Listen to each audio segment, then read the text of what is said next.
নবীজির শুভ আগমনে বিশ্বজুড়ে ঘটা বিস্ময়কর ঘটনাবলী। মহাবিস্ফোরণের মাধ্যমে আল্লাহ তাআলা এই পৃথিবী সৃষ্টি করেছেন। আবার এক প্রলয়ঙ্করী ঘটনার মধ্য দিয়ে এই পৃথিবী ধ্বংস করবেন। এই দুটি ঘটনার চেয়েও বড় ঘটনা ছিল আমাদের প্রিয় নবী হযরত মুহাম্মদ সাল্লাল্লাহু আলাইহি ওয়াসাল্লামের এ ধরায় আগমনের ঘটনা। তিনি ছিলেন আল্লাহ তাআলার সৃষ্টির সেরা, যার আগমনের অপেক্ষায় ছিল আসমান জমিনের প্রতিটি জীব, প্রতিটি প্রাণী। যুগের পর যুগ ধর্মীয় পণ্ডিতরা তার আগমনের সুসংবাদ দিতেন। জীবনের শেষ মুহূর্ত পর্যন্ত তার দেখা পাওয়ার অপেক্ষায় থাকতেন। তার সেই আগমন কোনো সাধারণ ঘটনা ছিল না। তার নবুয়তের পরে যেমন বিশ্বব্যাপী সামাজিক, অর্থনৈতিক ও রাজনৈতিক পরিবর্তন ঘটেছিল, তেমনি তার জন্মের সময়ও পৃথিবীর বিভিন্ন স্থানে ঘটেছিল অলৌকিক কিছু ঘটনাবলী। আজকের আয়োজনে আমরা সেরকমই কিছু ঘটনা জানব। জন্মের আগে আব্রাহার পতন, জন্মের পরে দুর্ভিক্ষ মোচন। হযরত মুহাম্মদ সাল্লাল্লাহু আলাইহি ওয়াসাল্লাম 570 খ্রিস্টাব্দের রবিউল আওয়াল মাসে সোমবার সুবহে সাদিকের সময় এই পৃথিবীতে আগমন করেন। সে বছর নবীজির শুভ আগমনের 50 অথবা 55 দিন আগে আসহাবে ফিল বা হাতির ঘটনা সংঘটিত হয়। বিশেষ একটি ঘটনার পরিপ্রেক্ষিতে ইয়েমেনের শাসক আবরাহা পবিত্র কাবা ঘর ধ্বংসের জন্য মক্কা আক্রমণ করে। এতে বিশাল হস্তি বাহিনী নিয়ে আসা হয়, তাই একে হস্তি বাহিনীর ঘটনা বলা হয়। তবে আল্লাহ তাআলার নির্দেশে একদল ছোট পাখির পাথর নিক্ষেপের ফলে পুরো হস্তি বাহিনী নাস্তানাবুদ হয়ে যায়। একে ঐতিহাসিকেরা মহানবী সাল্লাল্লাহু আলাইহি ওয়াসাল্লামের শুভ জন্মের পূর্বাভাসে অন্তর্ভুক্ত করেছেন। নবীজির জন্মের বেশ কয়েক বছর আগে আরবে দুর্ভিক্ষ দেখা দিয়েছিল। তার জন্মের বছর আরবে সেই দুর্ভিক্ষ কেটে যায়। আরবের ঘরে ঘরে আনন্দের বন্যা বইতে থাকে। যেহেতু একই বছরে কুরাইশরা আবরাহার বিরুদ্ধে জয়লাভ করেছিল এবং দুর্ভিক্ষ থেকে পরিত্রাণ পেয়েছিল, তাই বছরটিকে আরববাসীরা সানাতুল ফাতহ ওয়াল ইবতিহাজ বা বিজয় ও আনন্দের বছর নাম দিয়েছিল। নবীজির জন্মে এ ধরা হয়ে উঠেছিল নূরে নূরান্বিত। হযরত উসমান ইবনে আবুল আস রাদিয়াল্লাহু তাআলা আনহু এর মা হযরত ফাতেমা বিনতে আব্দুল্লাহ রাদিয়াল্লাহু তাআলা আনহা বলেন, রাসূলুল্লাহ সাল্লাল্লাহু আলাইহি ওয়াসাল্লামের জন্মের মুহূর্তে আমি মা আমিনার কাছে ছিলাম। আমি দেখলাম বিবি আমিনার ঘরটি আলোয় আলোকিত হয়ে গেল। আকাশের সব তারকা নিচের দিকে ঝুঁকে পড়ল। আমার মনে হতে লাগলো তারকাগুলো যেন আমার উপর এসে পড়বে।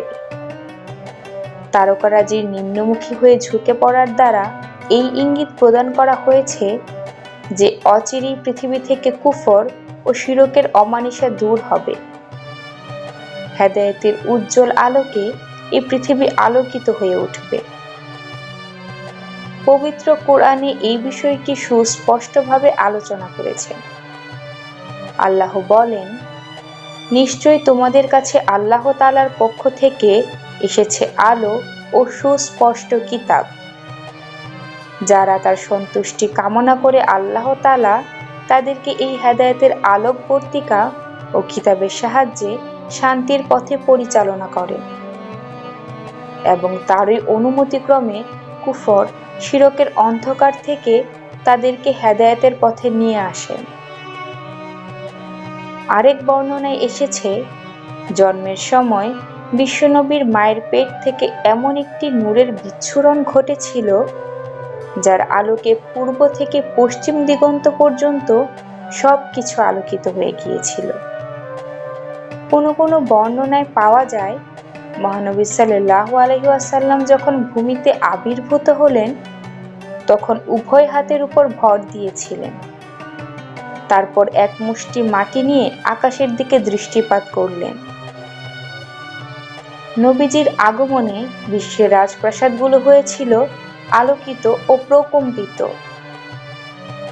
মহানবীর জন্মক্ষণে একদিকে পৃথিবীর মূর্তিশালায় নবুয়তের সূর্যোদয়, অপরদিকে পারস্য সম্রাট কিসরার রাজপ্রাসাদে ভূমিকম্পের সৃষ্টি হয়। এই ভূমিকম্পের দরুন রাজপ্রাসাদের 14টি গম্বুজ ভেঙে গুড়িয়ে যায়। পারস্যর এক অগ্নিকুণ্ড, যা 1000 বছরব্যাপী বিরতিহীনভাবে জ্বলছিল, তা সেই শুভ মুহূর্তে হঠাৎ নিভে যায়। সাওয়াহ নামক এক নদীতে যথারীতি পানি প্রবাহিত হচ্ছিল। নবীর আগমন মুহূর্তে হঠাৎ তার অথৈ জলরাশি শুকিয়ে যায়। প্রকৃতপক্ষে এটি ছিল অগ্নিপূজা সহ সব ভ্রান্তির অবসানের ইঙ্গিত। রাসূলুল্লাহ সাল্লাল্লাহু আলাইহি ওয়াসাল্লাম বলেন, আমি তোমাদের আমার প্রাথমিক বিষয় সম্পর্কে বলছি। আমি হলাম ইব্রাহিম আলাইহিস সালামের দোয়া ও ঈসা আলাইহিস সালামের সুসংবাদ। আমার মায়ের স্বপ্ন, যা তিনি আমাকে প্রসব করার সময় দেখেছিলেন, সে সময় এমন এক নূর উদ্ভাসিত হয়েছে, যার মাধ্যমে আমার আম্মাজানের জন্য সিরিয়ার প্রাসাদও উজ্জ্বল হয়েছিল। এক ইহুদির আশ্চর্য কাণ্ড। হযরত আয়েশা রাদিয়াল্লাহু তাআলা আনহা বর্ণনা করেছেন, মক্কা শরীফে এক ইহুদি বাস করতেন। যে রাতে নবী সাল্লাল্লাহু আলাইহি ওয়াসাল্লাম জন্মগ্রহণ করেন, সে রাতে তিনি বললেন, হে কুরাইশ দল, আজ রাতে কি তোমাদের কোনো শিশু জন্মগ্রহণ করেছে? তারা বলল, আমাদের জানা নেই। তখন তিনি বললেন, দেখো, আজ এই উম্মতের নবী তাশরিফ এনেছেন, যার 2 কাঁধের মাঝখানে নবুয়তের চিহ্ন রয়েছে। তিনি 2 রাত পর্যন্ত দুধ পান করবেন না। লোকজন দ্রুত ওই সভা থেকে উঠে অনুসন্ধান শুরু করল।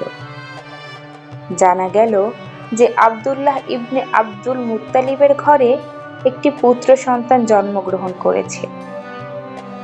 ওই ইহুদি বললেন, তোমরা আমাকে নিয়ে গিয়ে দেখাও। ইহুদি তার 2 বাহুর মাঝখানে মোহরে নবুয়তের চিহ্ন দেখে জ্ঞান হারিয়ে ফেললেন। জ্ঞান ফেরার পর তিনি বললেন, নবুয়ত বনি ইসরাইল থেকে চলে গেছে।